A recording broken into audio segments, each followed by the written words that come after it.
Cop. My name is Noel Leader, one of the co-founder members of 100 Blacks Law Enforcement Who Care. I'm here today with my two co-hosts. First of all, Michael Grays. Namaste. Second of all, the great Father Lucas. Hold that. And unfortunately, Julian won't be with us. He's on a community cop assignment. But we like to thank Michael Grays for holding down the house. A couple of weeks ago, he was a one-man show. It was a last minute, but he represented community cop well, as we all know that he can do.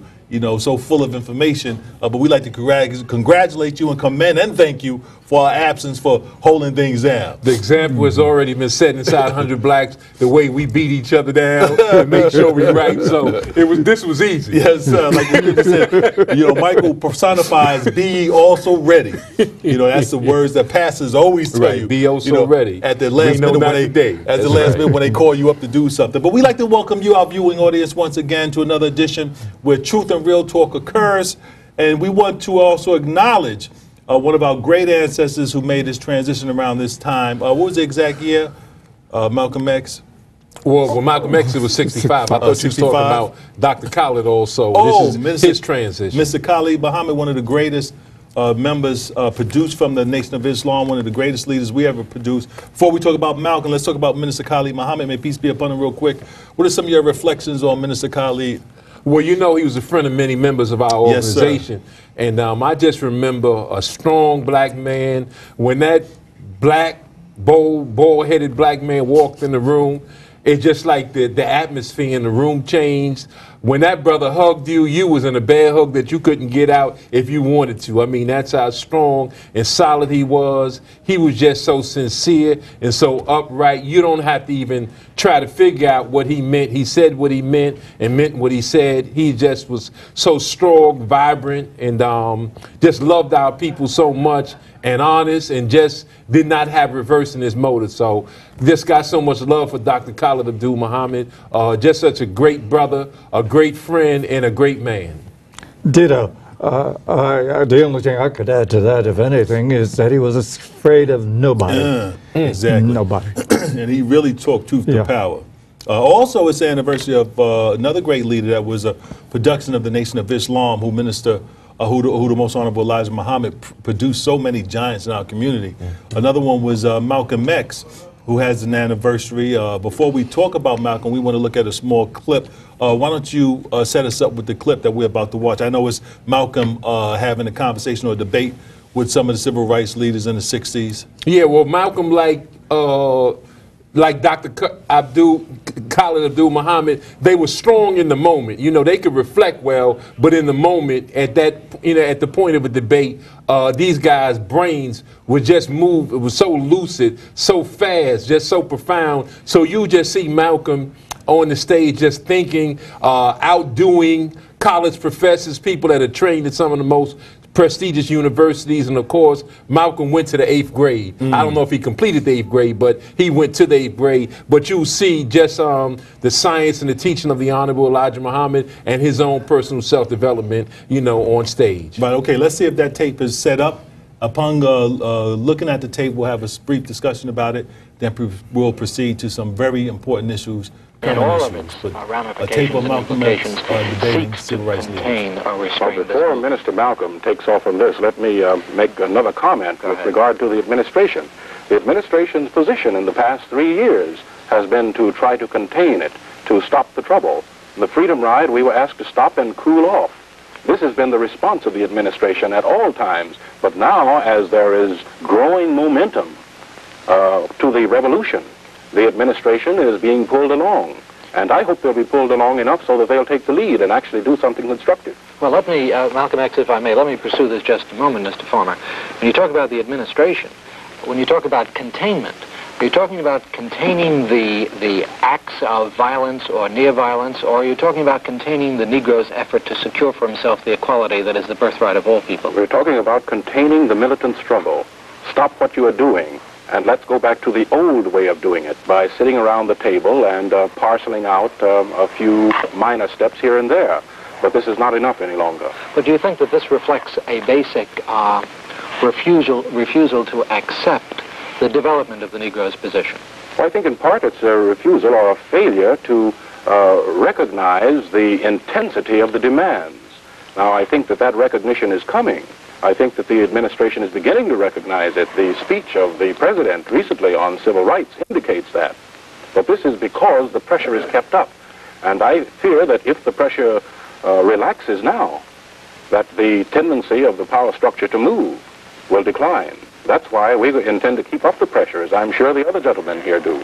Malcolm X, I think perhaps we ought to turn to Malcolm X, who wanted to comment on that. Yes, on this white power structure. When you say power structure, I know you mean the white power structure, because that's all we have in America. And the white power structure today is just as much interested in perpetuating slavery as the white power structure was 100 years ago. Only now they use modern methods of doing so. And realizing that the black people in this country are waking up and becoming filled with a desire to be looked upon as men and as human beings, the white power structure, to slow down that struggle for freedom and human dignity, uses tricks. 100 years ago they could do it with chains. Today they use tricks, and one of the tricks that they've invented is this token integration, to get Negro, so-called Negro leaders to accept a few token crumbs of integration that don't solve any problem for the masses of black people in this country whatsoever, but it does make the hand-picked Negroes be satisfied, to slow down the cry of the masses. And a good example of that is, as soon as the spirit of rebellion or revolution began to spread among the masses of black people in this country, and they began to take an active part, and they showed that they weren't confined to this nonviolent approach, then the government or the power structure began to sit up and take notice. And now, as you said earlier, the president is talking about new legislation and to take it out of the streets and put it back in the courts. Why? As long as it's in the streets, it's in the hands of the masses of black people who will not compromise or who cannot be bought out. But when you put it back in the courts, then that puts it back into the hands of the hand-picked Negro leaders, who will allow the judges and the other persons that are involved in this white power structure to slow them down. It's only a trick. And as long as the masses of black people are involved in the struggle for freedom, not integration, but freedom, and respect as human beings, respect as men, and show that they're willing to die to be respected as men, then the power structure sits up and takes notice. But as long as this mass element is led, and when I say led, I use led in quotes, actually contained by Uncle Tom Negro leaders who hold them back, who tell them turn the other cheek, and things like that, then the white power structure isn't worried at all.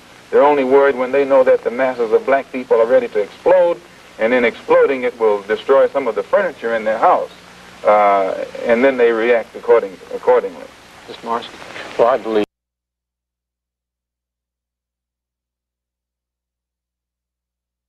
At the air, let them hear what Malcolm X has just said, and we fast forward that to a similar incident that happened in Ferguson, Missouri. We had the masses of African Americans rebel against unjustified, what they perceive to be an unjustified police killing of an African American. Fast forward, people in the streets manifesting their displeasure, tired of the so-called criminal justice system, tired of leaders talking about let's retain ourselves and march peacefully, and then see what happens. Let's give the process a chance. Let's give the courts a chance. Let's give the Department of Justice an opportunity. And Malcolm phrased it so appropriately when we do that. The results. That we've experienced back in the '60s. The same thing happens today. We get no justice, and then those so-called leaders come to constrain the movement. Father, why don't you start off and comment on what he said and how appropriate it is today? Well, it requires no comment. What he said, it was 120% correct. 120% and talking about leaders, I really give them the name as misleaders. When you talk about things just keep coming back, that's why you had people like Oprah And they're crying what was taking place in Ferguson. Why? Because white supremacy has been very good to people like Oprah, like Sharpton, and you name it, on and on. So they have no problem with white supremacy. The masses do.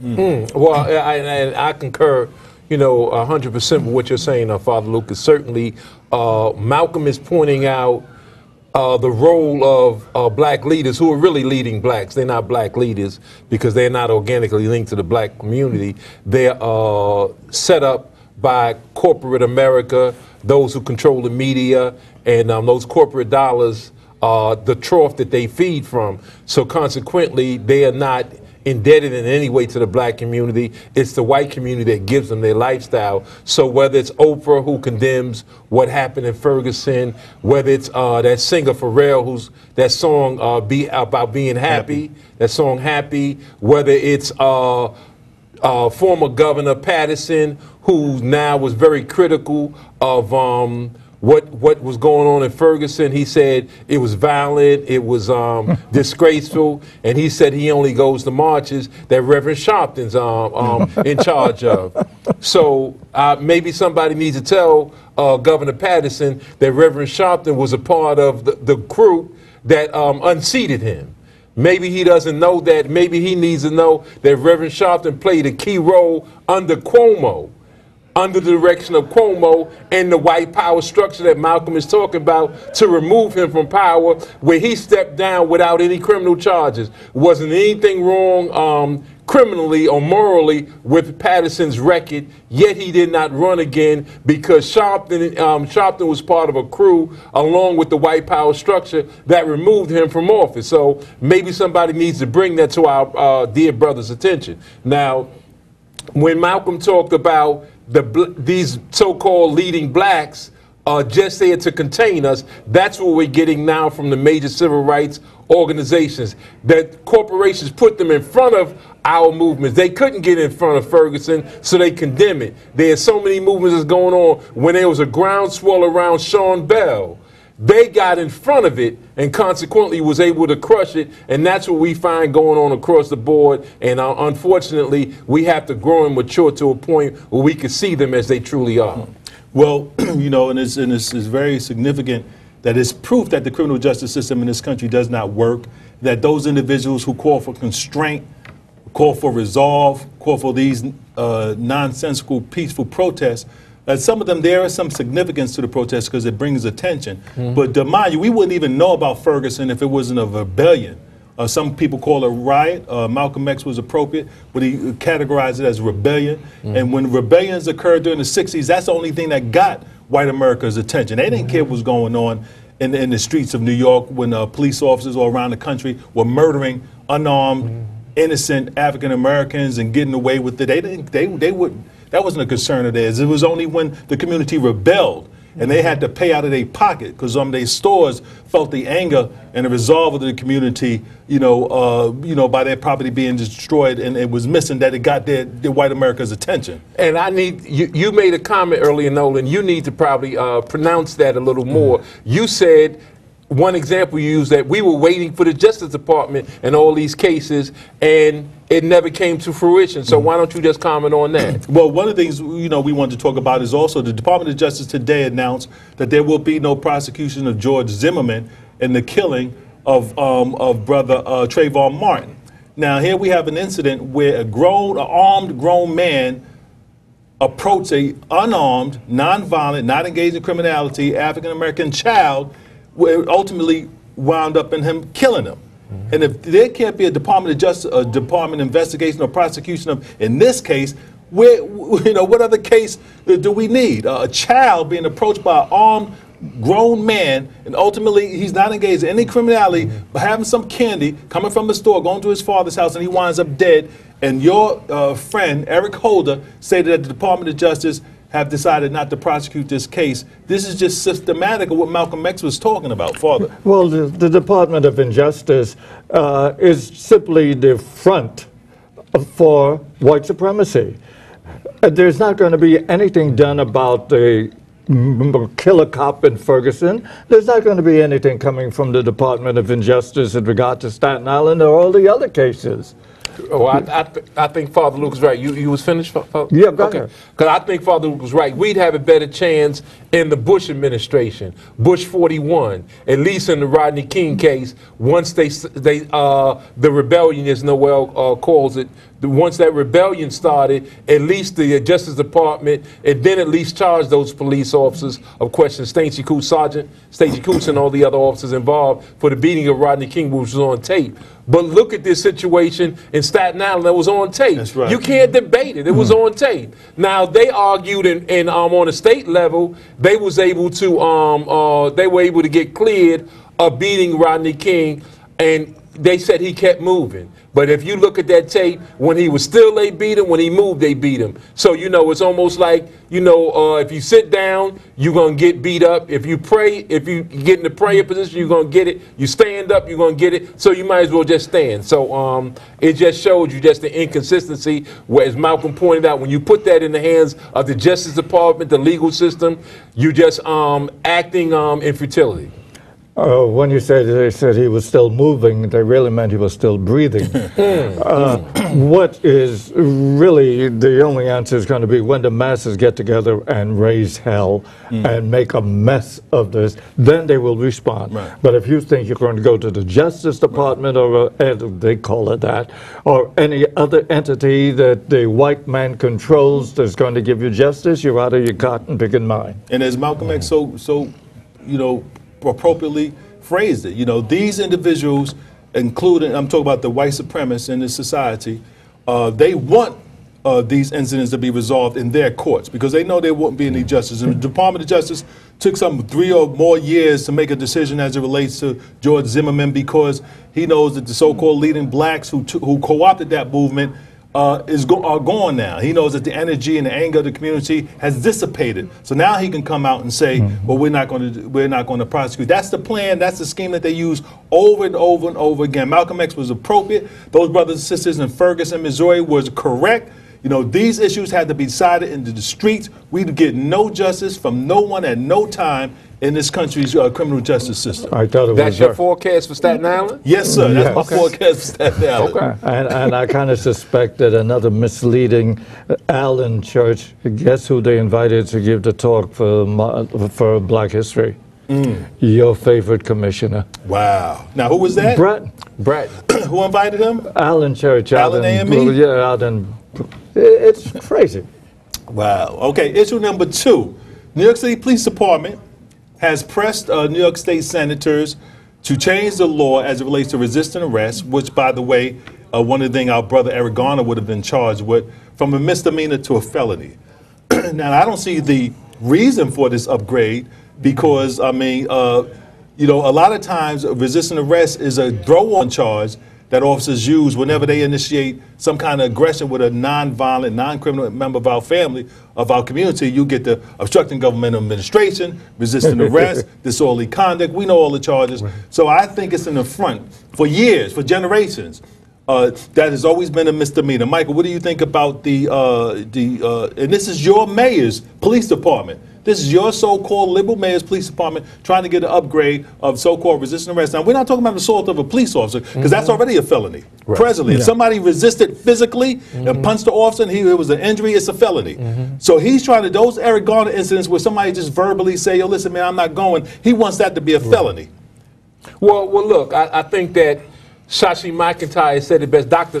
Shashi McIntyre said it best when she wrote the book, Criminalizing the Race. Certainly, if you look at the writings or the speeches of Dr. Amos Wilson, it points to that this is a psychology that obviously white supremacists have. So when you're talking about something, the tactic that a lot of people have been using, especially of late, I think the term is called dying. I think that's the term they use when they lay in a lay down in this one move in a prone position. I think they call it dying as opposed to praying, sitting, you know, fasting. They got the term dying. So I think when they just lay down and don't move and force the police officer to physically have to lift them up to arrest them, then I think that they're using this tactic now because blacks that are utilizing nonviolent tactics, they've used that. That's part of the arsenal now, just not to move and not to listen to verbal instructions of the police officer, just to lay there. So now you're resisting arrest if you just lay there,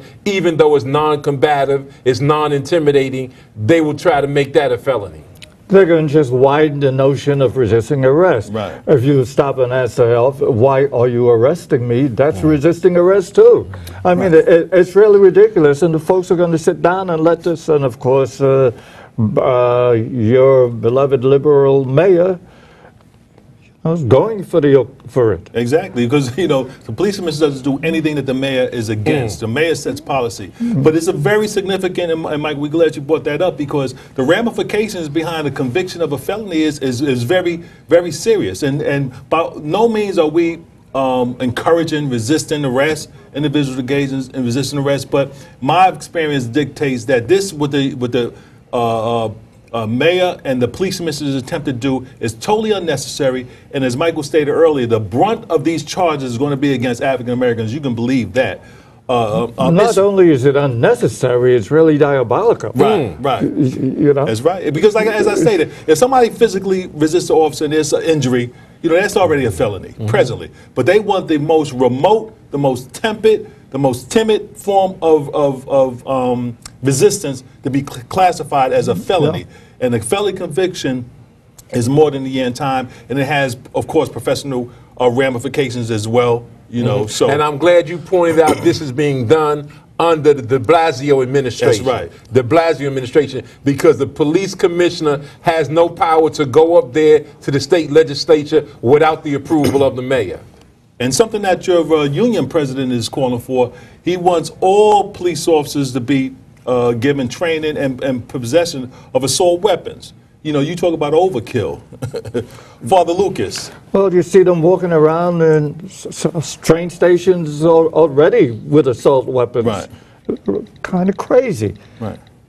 Well, I'd say that obviously the black community is accustomed to Patrick Lynch, his vulgar, venal, racist, white supremacist language. But now he's going to another level. So Patrick Lynch is now on steroids. He wants assault rifles issued to every police officer in the department. So we're talking about 30,000, 35,000 assault rifles in your face now. Nothing is more intimidating than a police officer in paramilitary gear with an assault rifle. If you make a mistake with that assault rifle, 5 or 6 people can lose their lives. Well, that's the point. In seconds. So it's very intimidating. South Africa used to walk around with those type of assault rifles. They call them street sweepers. And so obviously now Patrick Lynch wants that introduced in New York City, the so-called most cosmopolitan capital of the world. And so he's going from vulgar, venal language to victims of police brutality to now upping it on steroids with assault rifles. And mind you, in New York City is also one of the most densely populated cities. And although the New York City Police Department is a paramilitary organization already, that means in structure. New York City Police Department makes a distinction from being a military soldier. We're not soldiers. Soldiers, as we explained on another program, the objective and the duty of a soldier is to kill, to take life. The objective and the responsibility of the police officer is to preserve life. So the civilian populations in this country are not supposed to be positioned with military assault weapons. This is not an army. It's not supposed to be an army patrolling around communities in this country. But more and more police departments around the country are acting more so like military, like soldiers, like armies in communities as opposed to police officers. Well, your president, for example, is a good example of this because when he talks about this being a country of laws, well, even in making this suggestion, it's in total violation of quasi comitatus. Right. Which made a direct separation between the military and the police. Right, but that wall is becoming more and more gray. Yeah. Even when you look at some of the so-called narcotics warrants that these departments within the police departments around the country make, they look as similar to, the way the army or the military attacks Afghanistan, houses in Afghanistan. Yeah. You have the assault weapons, you have the grenades, the whole 9 yards. It's a duplication of that. And as you stated, Father, these lines are becoming more and more gray, and there's no leadership, political leadership, or so-called civil rights leadership that's taking a front to what's going on. I would like to say for the record that 100 Blacks in Law Enforcement is pro-law enforcement. Yes, sir. We want to see the laws upheld. So it's no anti-law thing that's preeminent within 100 Blacks in Law Enforcement who care. We're pro-law enforcement. However, if you can introduce something like this without a rationale, it's not like there are tens of thousands of gangs of thousands running around here with assault rifles where you need to have that type of armament to deal with them. Because if it was like that, then 100 Blacks in Law Enforcement certainly understand that rationale. However, given a climate where all the major crime categories, the 7 major crime categories, have seemed to have gone south, then there's no need for it. If crime is going down, major crimes are all going down, including then there's no need. Including homicides, everything is all down, and you're going to promote that and talk about how great it is that crime is going down to take the credit for it, then there's no need, there's no rationale for every police officer running around with assault rifles. Right. And what they attempt to do is overstate the existence of terrorism, and the need for terrorism, the weapons that terrorists have. They point to some of the incidents that happened in Europe. That doesn't justify it. Well, they should never even utter the word terrorism, because this country is responsible for the greatest amount of terrorism in the world today. That's another issue we want to talk about if we can get past the next one. Giuliani, oh God, some of your favorite mayor, stated that Obama does not love America. And after making such a naive, stupid statement, he refused to apologize, attempted to re-explain himself without apologizing. Michael, we'll start with you. Here you have the President of the United States of America, in charge of the military. He improved the economy. The stock market is up. The automotive companies are having a field day. Gas prices are down, the lowest in generations. I said the stock market, right? Yes. Over 13,000 when he came with 6,000. Unemployment is down. The creation of job development is up. He done killed everyone white America wants him to kill. He murdered Libyan President Gaddafi. Chaos in Libya. He disenfranchised the president of Egypt. Chaos in Egypt. The same thing is going on in Syria. When he says, Giuliani says that Obama doesn't love America, I mean, it's sort of such a dumb statement without any proof to it. It just shows a manifestation of his dislike for the commander-in-chief and President Obama. Well, I mean, there's a lot of patterns. For one thing, whether it was New York, whether it was Newark, New Jersey, and other major cities, when they were economically in trouble, a black person was ushered in to take over the helm and brought them back to stability. And the same thing here in America. America's economy was spiraling. That's right. Capitalism as you know it, the credit system as you know it, was in deep decline. Obama came in and stabilized that situation, stabilized credit. And as you pointed out, Noel, the auto industry was stabilized and rebounded and doing better than ever now. I think that he has to be given credit for that. Now, certainly there's some misgivings about President Obama that we need to be clear on. But one thing you can't say he doesn't love America. I think he loves America too much and don't love us enough.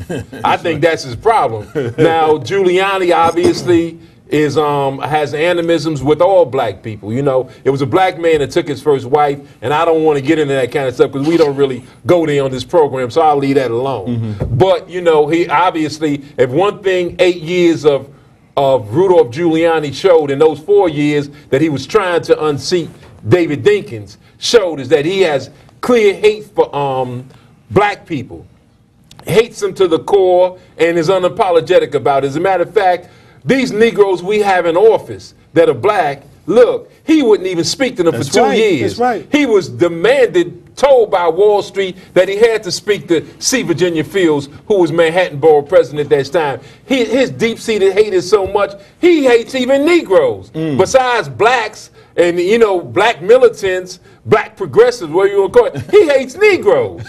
He even hates Uncle Toms.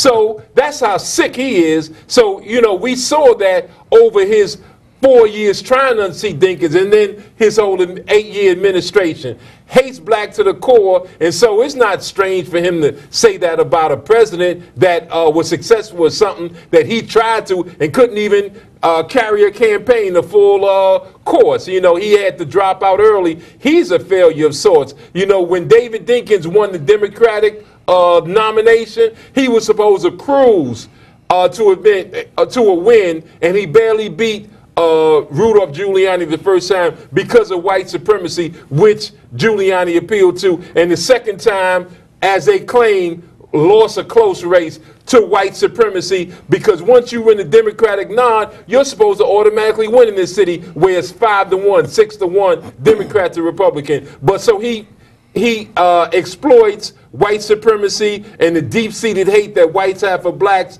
to the core. You know, what amazed me is why the media should, or anybody should give a damn about anything Giuliani says. Oh, you mean the white media? Yeah. It's crazy. Right. You know, Giuliani ain't worth a dime or a penny. Right.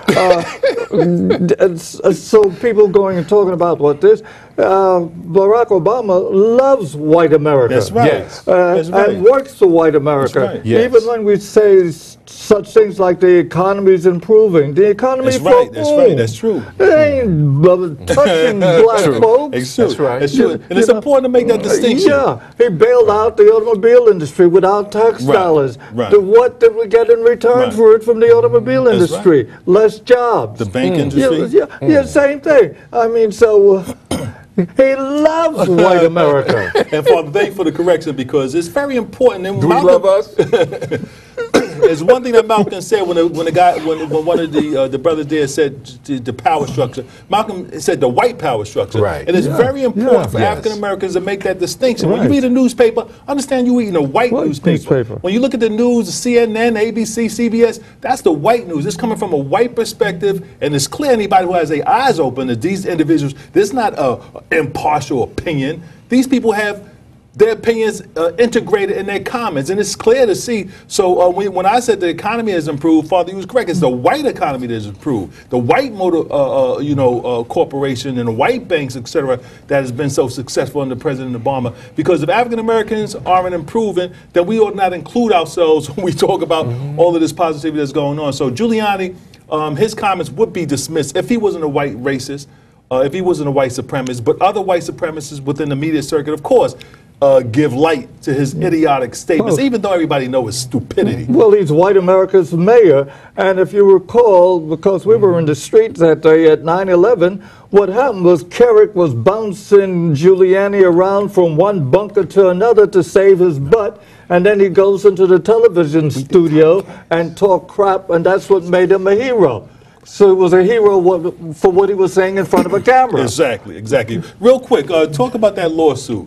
Yeah, there's a black And we're media. going to the phone calls in a second. Just real quick, there's a black media multi-million-dollar lawsuit by a black media group against Comcast, Time Warner, and also mentioned in that suit is Reverend Sharpton and the NAACP, because they've been given air cover to these media giants. So now I want to see how Reverend Sharpton explains being sued by a black media company. Obviously, he's going to lash out against them or just try to be quiet and hope you don't know about it. But he's involved in a lawsuit now because he's covering for Comcast and all of them, who he owed his job to, and they gave him $3 to $4 million when he spoke in their behalf, and they was able to consolidate Time Warner and Comcast and make that, mega business that they have. Right, and this comes to the point too, all Maddox, that he always talks about. The airways belong to the people, but there is not a black and Latino reflection in the airways, be it radio. Like, there's not one radio station I can go to hear black talk. I can hear a lot of radio stations talk about white talk, white folks talk. There's not one television station, not too many that I can turn in 24 hours, you know, aside from some, or maybe an hour on Sunday, that I can hear black talk. So these airways who's supposed to belong to the people, and if we're whatever percentage of this country, we should have at least that much influence on the networks, but that's not there, so we support that lawsuit. Any closing comments before we go to the phones? Okay, first caller, welcome to Community Cop. Where you calling from? First caller, you're on. We can't hear out here. Okay, we can't hear out there. We don't know if there's any code. We see the phone lines are filled. No, y'all didn't say anything about Giuliani. I call it, stay on the line. We'll continue to try to work that out. Prison, and he was a common criminal. Okay, and he married his second cousin. Caller, can you start over? Because we didn't hear your opening statement. Brother Ray from Brooklyn. Okay, hold up, brother. How y'all doing? I'm sorry about the backdraft 2 weeks ago when we had everything messed up, but even though y'all didn't get into Giuliani's business, his father did 18 months in Sing Sing, number one, and he married his second cousin.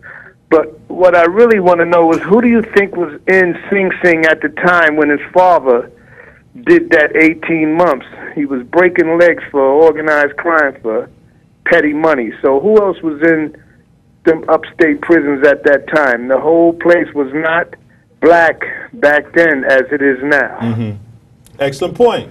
Well, I hear what you're saying, Ray, but I've heard Giuliani say that that's the most honorable man he ever met, and I agree that his history was breaking arms and fingers. He was a collector for the mob. He couldn't get in the mob. Maybe he was not intellectually too challenged to get into the mob, but he was just an errand boy for them, and Giuliani considered him honorable, and I guess he considers President Obama a failure. Well, Giuliani's cousin was definitely in the mob. Right. You know, so what the heck? Right. All right. Next caller, welcome to Community Cop. Where you calling from? I'm calling from the Rockaways. Good evening, gentlemen. Hotep, brother. All right, brother. Welcome back, brother. Concerning to Malcolm X, this lecture, you know, he made a statement about brothers, black people in colleges. A thin line. There's a thin line because 100% of us went to college back in that time. About 1% of us came out with our own mind. And he called most of those people who went to college degrees niggas, and that's what we see today. This is one of our politicians.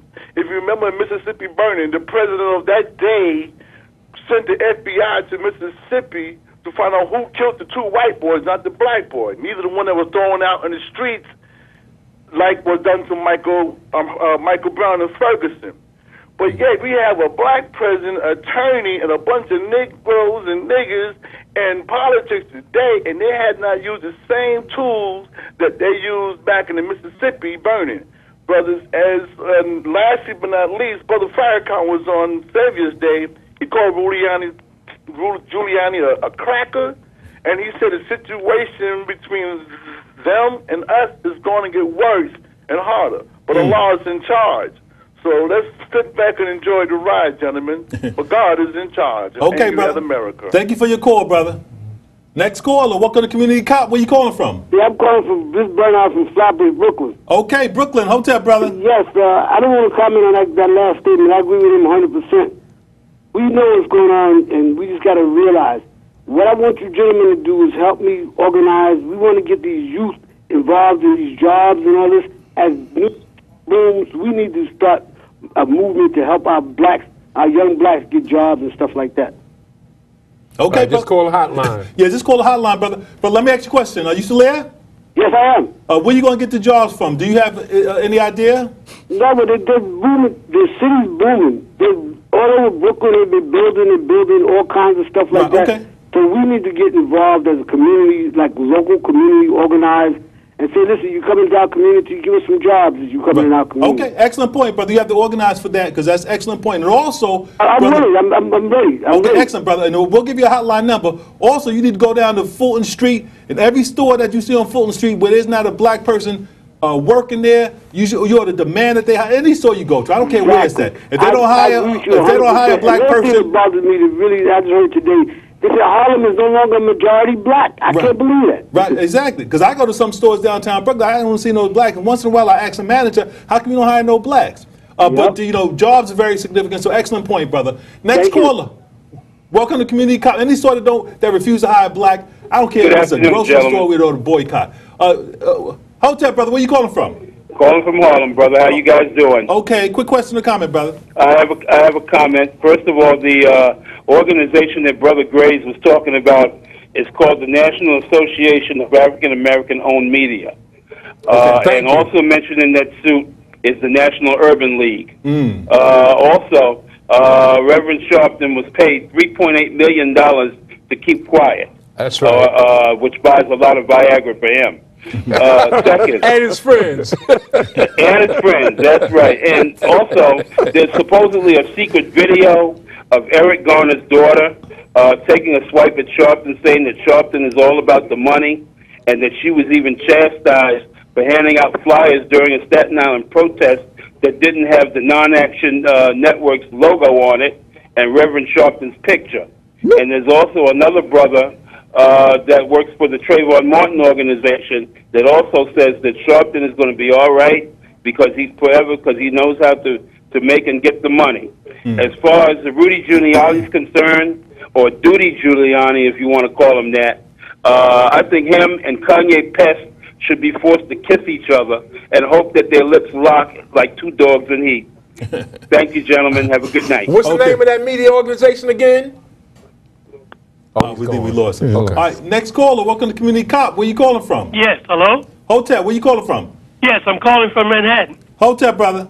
Yeah, how you doing? Yeah, I just want to say that the brother who spoke at the Oscars and talked about there are more black men in prison than there were in the 1850s for slavery. That's correct. I wish he had really updated what he stated, but there are more black men in prison or more black men trying to get into college right now or in college, because the slave reference, unfortunate for the young black kids now, it doesn't mean anything to them. Roots means nothing to them. That's dead.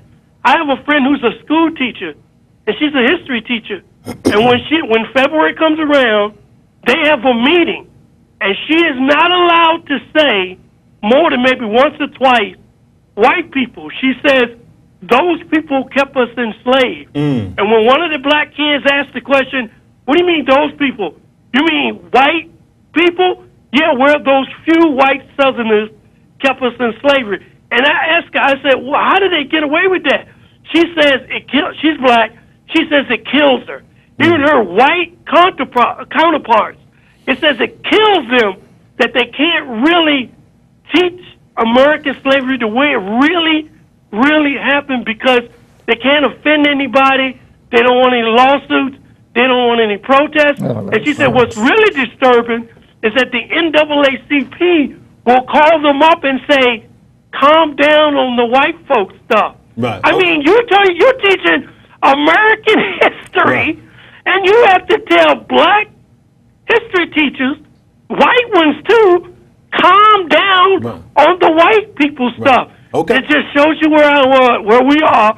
And thank God the brother mentioned it at the Oscars. Yes. Thank you. Now, John, it was John Legend who mentioned it. Although he did mention it, and although there are a massive number of black people who are incarcerated or involved in the criminal justice system, he doesn't point why that happens.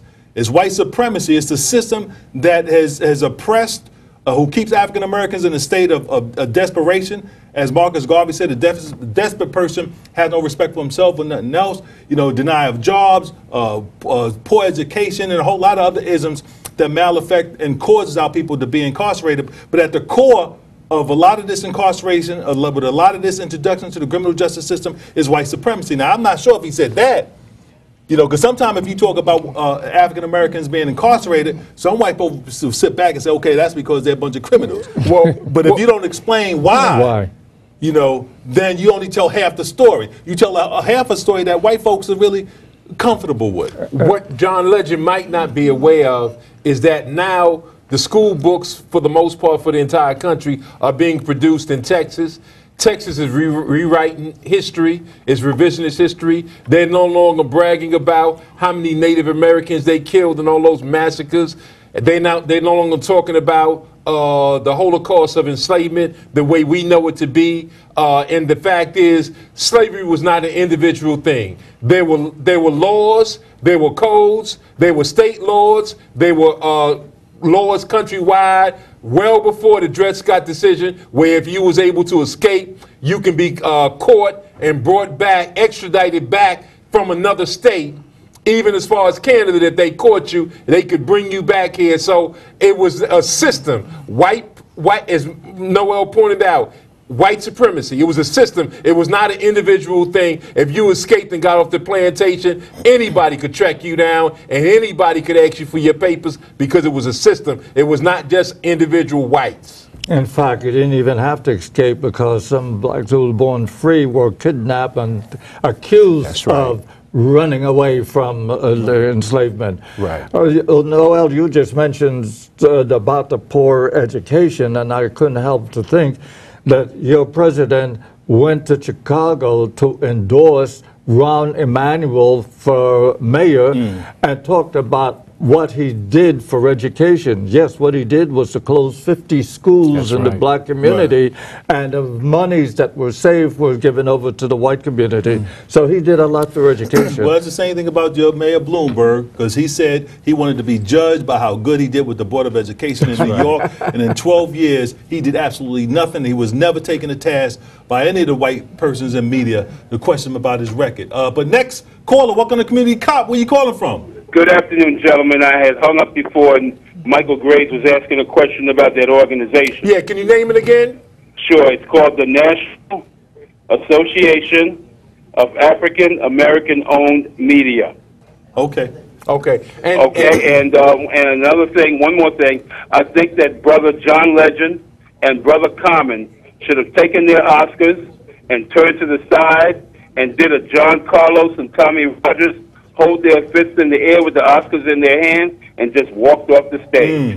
Thank you, gentlemen. All right, thank you for your call, brother. Next caller, welcome to Community Cop. Where you calling from? Yeah, hi, good afternoon. I'm calling from Brooklyn. Hotep, sister. Hi, Hotep to you. This is the first time I'm watching your program, and I am so proud of you brothers. Well, thank you. Why I am so proud? Because you keep using the term white supremacy. A lot of people are very afraid to use that term. Why, I don't know, but it is the truth.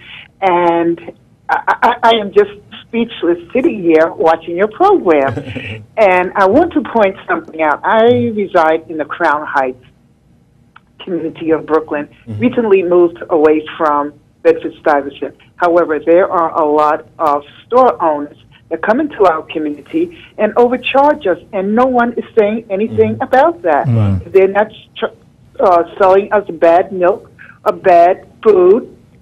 There is no consumer program in our community that we could go to and complain about these poor qualities of food, especially like the Met, the Key Food, even there used to be bodegas, but now they are run by the Muslims from Yemen. And if you give them $1 and the item is 99 cents, you're not going to get the penny back until you ask for it. Then they get insulted and give you a nickel. And my thing is, no, I don't want the nickel. All I want is my change. But there are no one in our communities, and I'm sure up in Harlem, because when I walk through Harlem and I see these store owners from Yemen and other Muslim countries, they're very proliferated in the black community. Why? Because they're cheating us, and no one seems to pay attention to it. Excellent point, sister. Call again. Call again. Perhaps you can organize around those efforts because our people are definitely being taken advantage, in these commercial venues, as you appropriately stated. But thank you for calling. Thanks for watching. Next caller, welcome to Community Cop. Where you calling from? Harlem Hotep Brothers. My Hotep brother. Listen, I just have to put in a little piece on Rudolph Transgender Giuliani. His actions have been negligent since the time I've been a young adult. You got to remember, this is the same clown that had law enforcement officers here in New York City with the help of the head of the PBA at the time, get drunk and run up into City Hall and disrespect then Mayor David Dinkins and several city council personnel that was African American. Now he's doing the same thing to Obama, and I can't really feel bad for Obama because at first we all started out with hope that he was going to bring change, hope that he was going to see to it that we as minority people was just as well respected here in this country as everybody else. But it seems like since he's been in office, they're so mad at him, they're taking that on all of us. Now, I've reached out to Brother Mike Graves on your hotline number to tell you that I was just now recently in federal court convicted of being blackened in public. And now that's a new crime. And yes, they tried to get me on that resisted arrest thing just for reaching for keys. You understand? So my thing is, Barry Obama, he's getting everything he deserves because that's what they really need to call him. They don't even refer to this clown as president. Right. Eric Holder, he can't get out of office fast enough. And God bless y'all. And to that sister that just called before me, I want to remind her she should mark it on her calendar that your program comes on from 5 to 6 every Tuesday, so she should mark it and always turn it. Thank you. Okay, brother. Thank you. Thank you for your phone call. Was he suggesting that Giuliani looked better in a dress than he does in the suit? All right, next caller. Welcome to Community Cop. Where you calling from? Hotep. Where you calling from, caller? Hey, what up? Harlem. Hotep, brother. Yeah, I'll be real quick. My favorite caller. My favorite caller. About the John Legend. Yeah, about the John. No, you're my favorite. No, I want to say hi to everyone. About the John Legend comment, he was absolutely wrong. He was absolutely wrong. First of all, there was hundreds of millions of black men and women and children brought over here enslaved all over the diaspora. So he doesn't know what he's talking about. And you want to be so radical, you should talk about that all the time. And by the way, I think he's married to a white woman or something other than a black woman. And my question, and this is a serious question. Do you think segregation is probably the way to go now, being that the educational system, we hear all these people talking about how they're trying to change the slavery tone and what really happened. Do you think a part of segregation is probably where we need to go as far as our mental, our spiritual health, and our overall survival? That's my question. Reinstate automatic. I love you, brother. Be well. Thank you, brother. Thanks for calling, brother. The New York Times pointed out that the most segregated city in America is New York City. The educational system is more segregated than any other city you can imagine. Well, I was going to say that. I believe that we should control the economy of our community. I believe we should control the educational system in our community. I believe we should control the housing in our community. I believe we should control the police in our community, just like every other community does. Right. And if it means that we only shop with each other in our community, then that's what we should do. If that means that we are responsible for teaching our children and make sure we have some black teachers and some black principals and some black, I even want the walls to be black, then that's what we need. But next caller, welcome to Community Cop. Where you calling from? Yeah, man. My name is Berto, man. I'm calling from Brooklyn. Hotep, brother. Yes, I just want to say, I want to give a comment. I think we have an opportunity right now to be like the strongest culture. I think we have an opportunity to be like really responsible for the schools, you know, for the jobs, for like black power. So I think we should really find a solution to be united and fix a lot of problems to gain our justice. So that's what I think we should like work on doing. Right. Okay. Find Excellent. a solution to be more united. Excellent, brother. Excellent point, brother. And the primary thing we should do is organize. Every black person watching this program should belong to some organization specifically to unify and uplift African people. I don't care if it's political, civic, social, religious. Everyone should belong to some organization specifically designed to unite and uplift black people. Every one of you should. And if you're not, then you actually should. That's the solution. But brother, we got to go. It's the end of the program. Closing comments. Thanks for your call, brother. Excellent point. Yeah, well, we're coming to the end of African Heritage Month. Just want to give big props to the incoming Women's History Month.